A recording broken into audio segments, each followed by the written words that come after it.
Hey y'all, this is my first YouTube video ever. My name is Liz. I use she, they pronouns. I'm using my integrated webcam and a mic and headset that I was gifted because I'm poor. So let's get into it. Today we're going to be discussing a very triggering topic, so if you are triggered by gun violence or anything of that nature, please click away now. We will be discussing the Columbine shooting of 1999. This is a case that I have studied for almost 6 years now. So let's just say I'm pretty knowledgeable on the subject. Today I'm going to be just giving a brief description of what happened and who did it. I have a script with me because, again, I'm a little nervous. This is my first video. So if you see me glancing over, I promise I'm just looking at my phone. Alright, so let's get into it. The Columbine shooting of 1999 is one of the most iconic crimes that was ever committed. A mass shooting in a small high school outside of Denver rocked the entire nation the year of 99, and every year since. The massacre took place on April 20th at 11:20 a.m. and ended at 12:05 p.m., which probably felt like an eternity to those trapped inside the school. The two shooters were seniors named Eric and Dylan. Eric was 18, Dylan was 17. The two together killed 15, including themselves, wounded over 25. They were 18 days from graduation.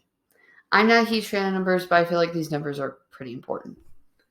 Now, I have made videos about Columbine on my TikTok, and they're just short little factual and theory videos that I highly suggest you check out.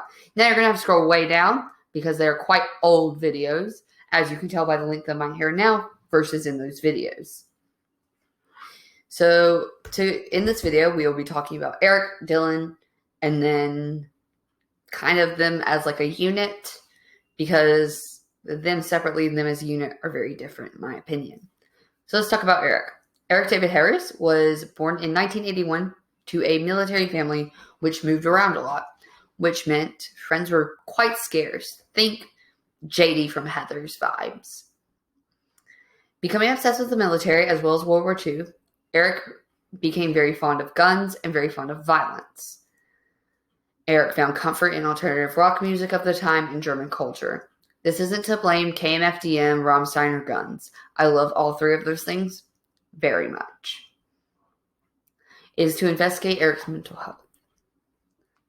People in the true crime community, specifically young Columbiners, which are younger fans of Columbine who kind of idolize, stan the perpetrators, and it's very weird. Please do not do that on this channel. Thanks. They view Eric as this like mastermind who's cold, a dark sociopath. When in reality, that's pretty far from the truth. Eric did suffer from anger issues. Yes, even going to juvie at some point for them. But what was the source of his anger? Well, in my mind, it was the toxic masculinity of the time. So the boys don't cry mentality, plus the military expectations, plus his physical illness, which I will get into probably in another video, plus just being a teenager and your hormones are going insane. I was a teenager once. So I think that all of that led to the making of the Eric Harris that committed the crime. Now let's go to Dylan. Dylan Klebold was also born in 1981 and was seen as a helpful kid with a love for baseball and a love for technology. He met Eric in 7th grade and the two became instant friends. As they grew closer, Dylan taught Eric about computers and the rising internet. Dylan was also obsessed with guns in a more technical manner, and Dylan also suffered from severe depression. There are accounts of him not coming to school for a couple weeks just due to his depression. And therefore, Eric would skip. Dylan got into high school. He became involved with the Columbine theater team, and he did lighting and sound design and lighting and sound tech for them. There's a video of Dylan that you can find. It's very chilling, of him days before the massacre in the auditorium helping out with the production.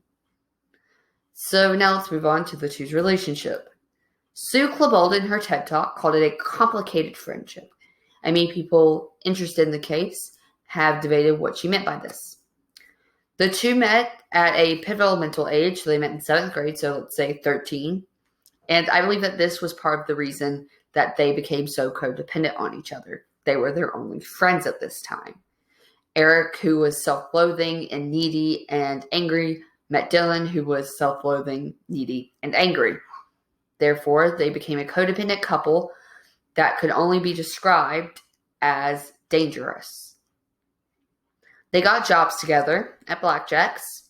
Made sure they worked the same shift as much as they could, especially once one of them became a shift leader and wrote the schedule. They went to school together, obviously. They hung out together every minute of every day. You know, even getting arrested together for a petty crime of theft. Sure, they had other friends. Nate, Brooks, Zach. But they were inseparable.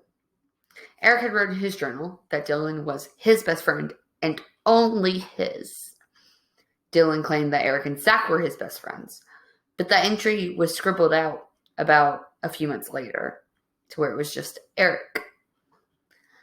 I don't think that the inherent friendship between them was bad. They both needed each other.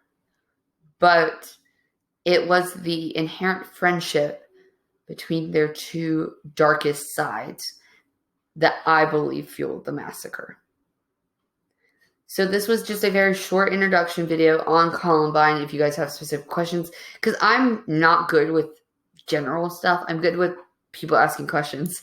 So if you guys have questions, please comment below. I hope you guys stick around and subscribe, not to sound like the YouTuber that's just getting started. That's like, please subscribe to me. But like, it'd be nice. This is something I've wanted to do for a long time. I hope you guys check out my TikTok, and I hope you guys have a fantastic day.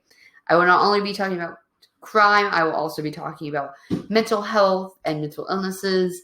I will be discussing cosplay and just a little bit of everything on this channel. That's all I want for this. So I hope you guys have a great day, and I hope to see you guys soon.